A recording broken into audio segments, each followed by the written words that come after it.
lower your ping with What the Fast. What's up guys, it's me Jeremy. When it comes to solo queue especially, facing a prominent split push can be really frustrating since oftentimes it feels like there's nothing you can do and you just collapse under the pressure. Anyways, here are my tips and tricks for how to deal with split pushing. Let's get started.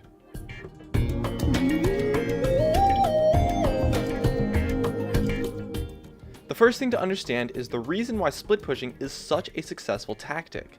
Split pushing works because it takes advantage of indecisive opponents by being able to get something out of stalling a team, something which isn't very hard to do versus the uncoordinated opponents of solo queue. The key here is that split pushing is fantastic versus indecisive opponents. So in order to deal with the split push, you need to recognize what's going on and react quickly. Now, there are two major ways to actually deal with split pushing, and I guess a third way, but it isn't always practical. The first is to send someone to hold the lane, while the second is to ignore the split push completely and try to force a trade-off in objectives. The third way is simply to just gank the split pusher with multiple players, but that isn't always the best idea. All ways of dealing with the split push have pros and cons, and depending on your situation, one way might be a lot more practical than another way. For when it comes to sending someone to hold the lane, you want to do this when your team is not in a good position to teamfight or to go for an objective 4 versus 5. Potential reasons for this may be that your other lanes are not pushed out, your team has a hard time sieging, or you have poor initiation ability. Whatever the case, sending someone to hold the lane would be the way to go. You want to send a player back who will not completely ruin your 4v4, that can also still hold the towers from being taken down. Usually this will be your top laner or your jungler. When the person you send goes to hold the lane, it's very important that they do not die 1 versus 1 to the opponent, or the split pusher gets what is essentially a free pass. And so you shouldn't try to fight the split pusher 1 versus 1 at all, even if you think you're stronger. Just hold the lane.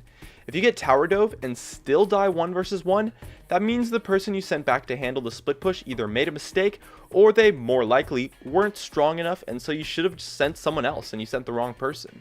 It's usually good to send the top laner since they will either be tanky or have strong wave clear, and so they can usually handle it, as well as not being too detrimental to your team fight 4 versus 4.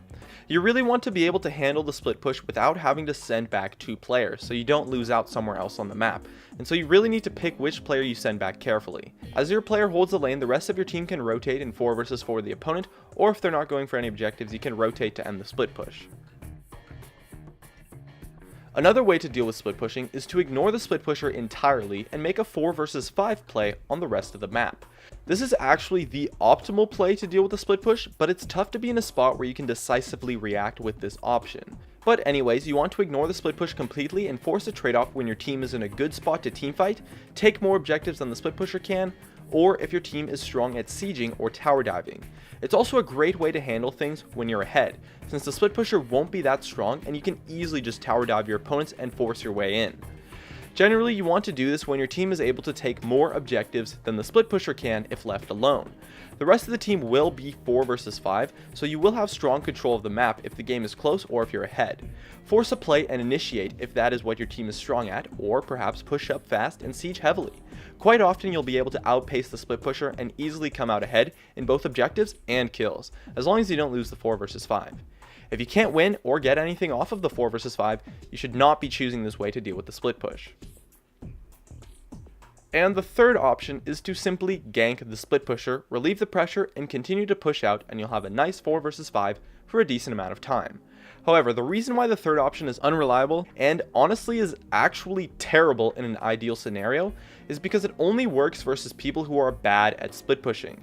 In an ideal scenario for the split pusher, they get ganked and the 4 players on their team go get a huge objective like Baron or another tower. However, in solo queue, a lot of players suck at split pushing, and I do mean a lot. Most people split push before their team even sets up a play, when in theory it's supposed to be in the opposite order. You want your team to set up a play and then you go split push. If the 4 players on the other team are not in a spot to take any objectives, you can easily just get a flank on the split pusher, take the free kill, and push out and go for your own objective. And lastly, one thing you can do to deny split pushers almost completely, or at the very least really slow down the speed of their push, is to keep your lanes pushed out.